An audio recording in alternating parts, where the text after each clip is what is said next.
네, 어제 있었던 한일 정상회담 지금부터 평가를 좀 들어보겠습니다. 먼저 여당 평가를 들어볼 텐데요. 국민의힘 통일위원장을 맡고 있는 김근식 경남대 교수 전화로 연결하겠습니다. 나와 계시죠? 네, 안녕하세요. 김근식입니다. 네, 좀 총평을 해주신다면요. 네, 앞서서도 시선 집중 이야기를 잘 들었고요. 네. 야당이나 우리 일부 국민적 차원에서 협상에서 얻은 게 부족하다, 미흡하다 이런 이야기들이 나오는 건 충분히 이해가 된다고 생각합니다. 네. 이제 그러나 제가 말씀드리고 싶은 것은 이번에 윤석열 대통령이 한일 정상회담을 통해서 한일 관계를 미래지향적으로 풀어가자고 하는 것은 저는 협상의 차원이라고 하는 기존의 문법과 기존의 평가 방식이 아니라 결단이라고 하는 새로운 발상의 전환으로 봐야 된다고 말씀드리고 싶습니다. 네. 그러니까 협상의 관점에서 보면 우리가 일을 줬으니 일본으로부터도 일을 받아야 된다. 이런 식의 관점에서 평가를 해보면 박한 평가가 나올 수 있지만은 네. 결단의 관점에서는 이제 그동안 70년 넘게 또 65년 한일 청구권 협정 이후에 일본에 대한 과거의 얽매인 한일 관계의 무한 반복의 이 과거 퇴행적인 이 악순환을 이제는 끊어야 되겠다라고 하는 저는 윤석열 대통령의 이제 결단의 관점에서 본다면 기존에 지금까지 우리가 평가하고 점수를 매겼던 그런 한일 정상회담과는 다른 방식으로 평가를 할 수 있지 않을까 이렇게 말씀드리고 싶습니다. 지금 위원장님이 말씀하셨던 그 결단이라고 하는 걸 바로 이제 대통령실이 지금 위원장님이 말씀하셨던 그런 그 틀로 지금 국민에게 설명을 네. 해왔는데, 네네. 그러니까 윤석열 대통령이 그 매듭을 끊는 심정으로 결단을 내리면 그렇습니다. 네. 일본도 거기에 어떤 상응하는 성의를 보이지 않겠느냐는 기대가 깔려 있는 건데. 네네. 어제 정상회담이 끝나고 나서 일본에서 나오고 있는 보도를 보면 고맙다가 아니라 네. 자, 한일 위안부 합의 준수해라. 그다음에 후쿠시마산 수산물 수입하라. 뭐 이런 이야기를 또 했다라는 지금 이야기가 나오고 있는 거 아니겠습니까? 이건 어떻게 받아들이세요? 이거는? 그러니까 그런 문제 제기조차도 제가 아까 말씀드린 기존의 한일 관계에서 우리가 평가했던 협상의 관점, 협상의 잣대로 보는 거라고 보고요. 뭐 그것이 틀렸다는 말씀 드리는 게 아니고 저는 그래서 한 가지 예를 들어보겠습니다. 네. 우리 앵커께서도 잘 아시지만 김대중 대통령 때 남북 관계를 새로운 방식으로 풀기 위해서 햇볕 정책이라는 걸 실시했습니다. 네. 그 햇볕 정책에 북한에 대해서 우리가 여러 가지 원칙들이 있습니다만 4대 원칙 중에 하나가 선공후득이라는 게 있습니다. 아실 겁니다.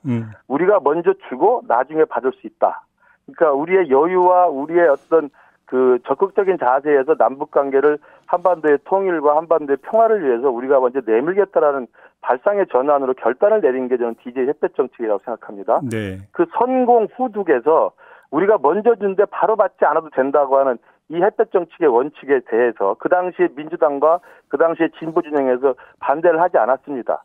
그렇다고 해서 그러면 그때 당시에 김정일이나 북한이 6.25 전쟁에 대한 사과나 남쪽에 대한 군사적 도발에 대한 사과나 남쪽에 우리 군인들과 백성을 죽인 것에 대해 사과했습니까? 하지 않았거든요. 저는 그런 관점은 충분히 받아들이면서 왜 우리가 윤석열 대통령이 완전히 새로운 발상의 전환으로 동북아의 평화와 그다음에 동북아의 미래지향적인 한미일 관계를 위해서 일본 관계에 대해서 과거의 어떤 협상의 방식에 따른 접근이 아니라 전혀 다른 새로운 방식으로 우리가 먼저 매듭을 풀고 무한루프의 악순환의 과정을 풀어내겠다고 하는 결단의 자세를 좀 이해해 주십사 말씀을 드리는 겁니다. 알겠습니다. 지금 그 위원장님이 말씀하신 게 저번에 하태경 의원도 거의 똑같은 말씀을 하셨어요. 이건 일종의 대일 햇볕 정책이다. 이렇게 이제 이야기를 하던데. 자, 그러면 역으로 한번 제가 이런 질문을 드려볼게요. 지금 오히려 국민의힘에서는 김대중, 노무현, 문재인 정부 때의 대북 햇볕 정책이 결국은 핵실험, ICBM 발사 이런 걸로 되돌아온 거 아니냐. 그래서 햇볕 정책은 파탄났다. 이렇게 계속 비판 공격을 해오지 않았습니까?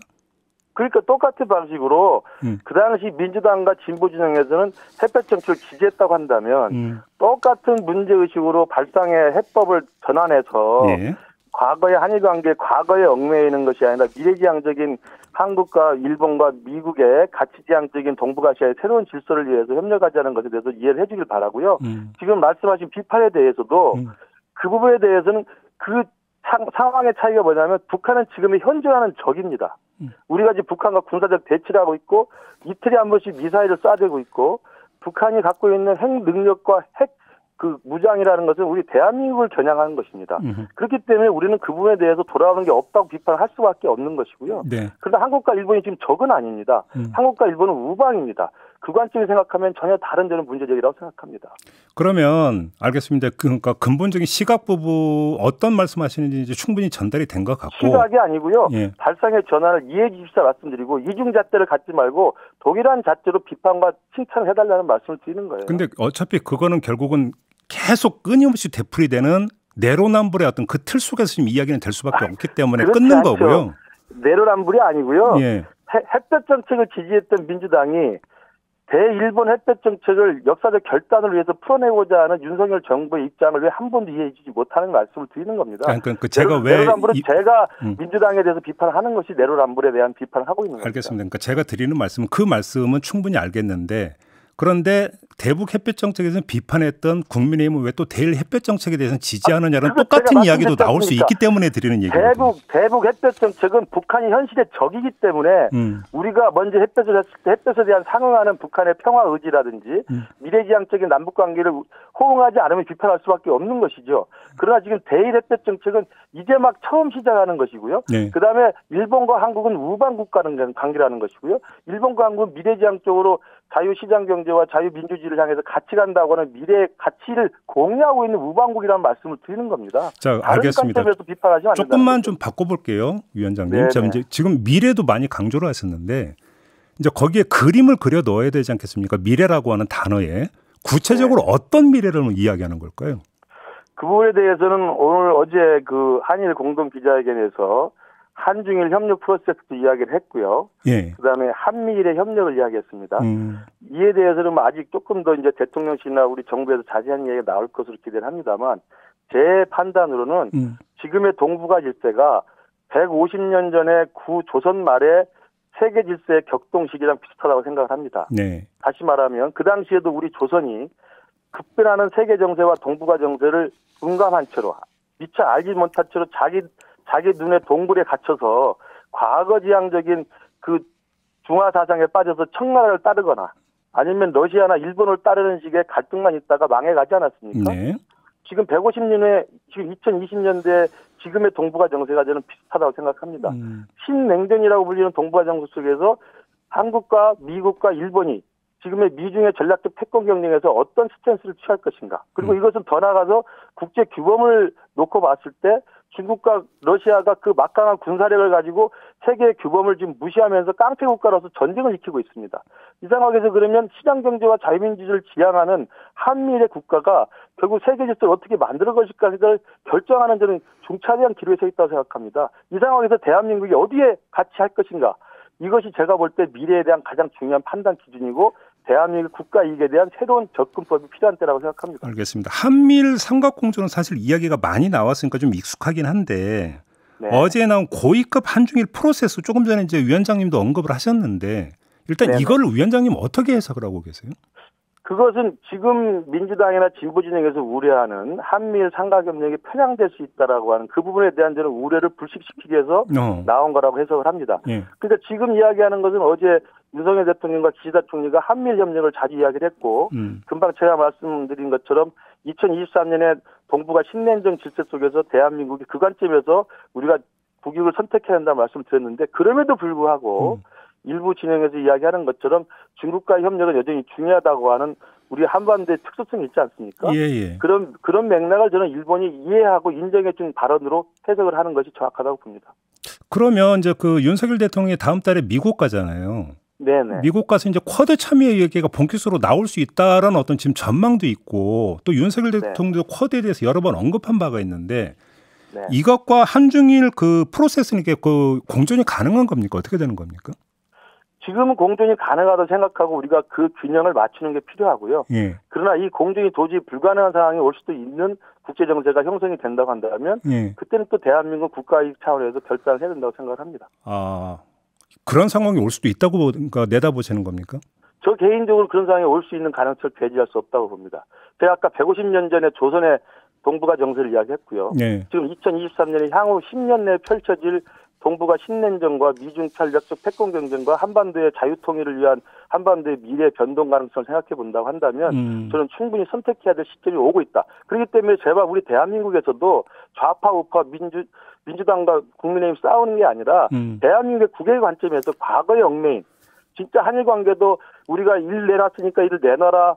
그 과거사 번복하고 또 사과하고 또 번복하고 사과하고 번복하고 이런 식의 구태의연한 메비우스 띠처럼 무한 루프의 반복의 악순환에 빠지지 말자는 것이 윤석열 대통령의 저는 새로운 문제의식이라고 생각을 합니다. 위원장님이 지금 선택 결단이라고 하는 게 결국 어느 시점에 가면 우리가 원든 원하지 않든 어느 한쪽에 서야 되는 상황으로 내몰릴 수 있다 이런 뜻인 거죠? 그렇습니다. 그것을 정확히 보는 것이 정부가 할 일이고요. 그것을 정확히 예측하는 것이 전문가가 해야 될 지혜고 저는 해안이라고 생각합니다. 알겠습니다. 지금 위원장님을 연결한 또 하나의 이유가 있는데 한일 정상회담이 예정됐던 바로 그날 북한이 지금 화성 17형을 쏘아 올렸다는 거 아니겠습니까? 그렇습니다. 북한 의도를 어떻게 이해를 해야 되는 겁니까? 바로 그것이 제가 아까 말씀드린 앞으로 다가올 동북아 정세에 급변하는 구조적 질서 변동을 예고하고 있다고 생각합니다. 우리가 문재인 정부 때 생각해보면 3.1절 기념사나 8.15 경축사를 보면 일본과의 과거의 구악, 일본과의 구원을 계속 상기시키면서 그렇기 때문에 일본에 저항했던 한반도의 민족 애적인 어떤 관점에서 심지어는 문재인 대통령 때는 당시에 조선인민군에 기여했던 김원봉까지 우리가 거론하면서 남북 간의 어떤 일체성을 강조하지 않았습니까? 그것이 과연 지금 우리에게 현실적으로 맞느냐의 문제입니다. 그것은 과거의 이야기고 지금 2023년 그리고 앞으로 다가올 동북아 정세와 한반도 질서 속에서는 북한은 우리에게 현존하는 적이고 우리가 얼굴과 비슷하고 같은 동포이긴 합니다만 우리를 적으로 삼아서 우리를 핵 전쟁으로 몰아갈 준비를 하고 있는 사람들입니다. 그랬을 때 우리가 일본과 어떤 협력 관계를 맺는 것을 새롭게 접근해야 된다는 것이 바로 그런 웅변하고 있는 것이 어제와 같은 사태라고 생각합니다. 우리가 한일 정상회담을 통해서 한일 관계를 새로운 방향으로 미래지향적으로 매듭을 풀면서 협상의 관점이 아니라 결단의 관점으로 풀어가려고 하는 것을 북한은 마땅치 않게 생각하는 것이죠. 다시 한번 확인 질문, 그러니까 북한의 의도를 여쭤본 거거든요. 북한의 의도는 당연한 거죠.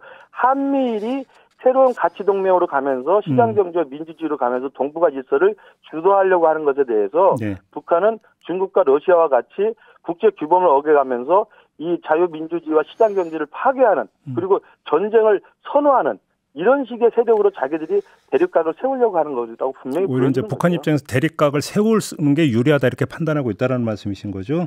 그렇습니다. 알겠습니다. 그렇기 때문에 북한은 우크라이나와 러시아의 전쟁에 전 세계가 분노하고 있는데도 북한은 러시아 표를 주고 있지 않습니까? 알겠습니다. 위원장님 말씀 여기까지 들을게요. 고맙습니다. 감사합니다. 네, 국민의힘 통일위원장을 맡고 있는 김근식 교수였습니다.